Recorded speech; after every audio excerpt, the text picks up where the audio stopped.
SC జన సంఘం కార్యాలయంపై దాడి, గుర్తు తెలియని దుండగులు. అనంతపురం నగరంలోని ఎస్సీ జన సంఘం జిల్లా కార్యాలయంలో గుర్తు తెలియని వ్యక్తులు 12వ తేదీ ఉదయం తెల్లవారుజాము 3:25 నిమిషాలకు అందులో చొరబడి సీసీ కెమెరాలను ధ్వంసం చేసి అందులో బీరువా మరియు డాష్ టేబుల్లో రికార్డుల పేపర్లను బయటకి వేసి చిందరవందరం చేసి, అక్కడ ఉన్న అంబేద్కర్ ఫ్లెక్సీను అక్కడక్కడ కోసి అదేవిధంగా ఎస్సీ జన సంఘం వ్యవస్థాపక అధ్యక్షులు దాసుగాని పల్లి కుల్లాయప్ప ఫ్లెక్సీ ఉన్నచోటల్లా ఆయన బొమ్మ గొంతు దగ్గర కోసి భయభ్రాంతం చెందే విధంగా ప్రవర్తించడం జరిగిందని, అక్కడ ఉన్న సంఘటన మరియు ఎస్సీ జన సంఘం కోసం వచ్చిన వివిధ ప్రజాసంఘాల నాయకులు రిటైర్డ్ జడ్జి కిష్టప్ప అదేవిధంగా ఎస్సీ జన సంఘం కమిటీ సభ్యులు వాపోయారు. దీనిపై పోలీసులు ఇప్పటికే సమగ్ర విచారణ చేపడుతున్నారు. అందులో భాగంగానే వన్టౌన్ పరిధిలో కంప్లైంట్ కూడా ఇవ్వడం జరిగింది. త్వరలోనే ఈ ఘాతుకానికి పాల్పడిన దుండగులను కూడా పోలీసులు బట్టబయలు చేస్తారని తెలుస్తోంది.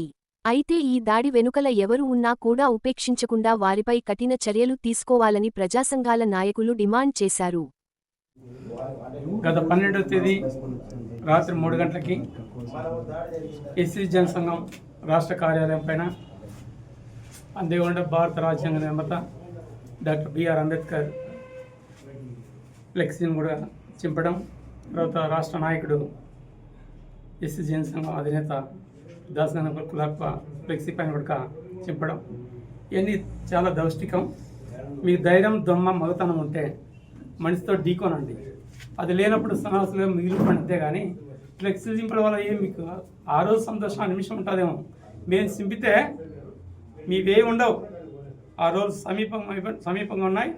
సో ఈ మధ్య కాలంలోనే నాకు తెలిసి జిల్లాలో రాష్ట్రంలోనే దాసుగాని పల్లి కుల్లాయప్ప చాలా సౌమ్యుడు, అనవసరమైన దాని పోడు, ఏదైనా వస్తే 10 మందికి సాయం చేసే గుణము తప్ప మా తమ్ముడికి చెడ్డ అలవాట్లేదు.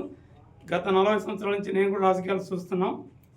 ఇటువంటి మంచి పిల్లోడి మీద, మంచి వ్యక్తి మీద మీరు అవసరమైతే సానుభూతి తెలపండి, కానీ ఇట్లా అనవసరమైన లేనివి క్రియేట్ చేస్తే చేయరా అని కూడా చేయాల్సి వస్తుంది.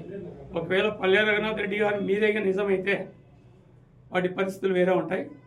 దయచేసి జ్ఞానిగా, చదువురిగా మీ పైన అభిమానం ఉంది, దాన్ని మేము గౌరవించినప్పుడు మీరు అదే స్థాయిలోనే మమ్మల్ని గౌరవిస్తే మీకు సమాజంలో మంచి ఇది ఉంటుంది. కానీ లేకపోతే రాబో రోజుల్లో దళిత వర్గాలకు ఏ అన్యాయం జరిగినా ముందుండి ఖచ్చితంగా పోరాటం, ఇటువంటి పరిణామాలే తీవ్రంగా ఉంటాయి.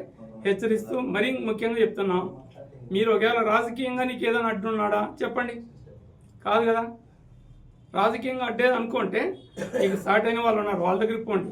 మేము రాజకీయంగా అడ్డుపడలే, మేము అడ్డుపడిన రోజు మీరెవరు ఉండరు, మేము అడ్డుపడిన రోజు మీరెవరు ఉండరు. కాబట్టి మమ్మల్ని అర్థం చేసుకొని మా సహనాన్ని పిరికితనంగా మీరు తీసుకుంటే మాత్రం మీరే గుడ్డి వాళ్ళుగా ఉంటారని హెచ్చరిస్తూ, మరొకసారి ఇట్లాంటివి ఎక్కడైనా ఫ్లెక్సీలు దళిత వర్గాలు కానీ మా జాతీయ నాయకులు కానీ మా జాతి బిడ్డ మా యొక్క కులాల పైన ఇటువంటి దుర్మార్గపు ఆలోచనలు ఏమైనా ఉంటే విరివించుకొని సౌమ్యంగా మేము ఉన్నామని మీరు అర్థం చేసుకోవాలని విజ్ఞప్తి చేస్తున్నాం.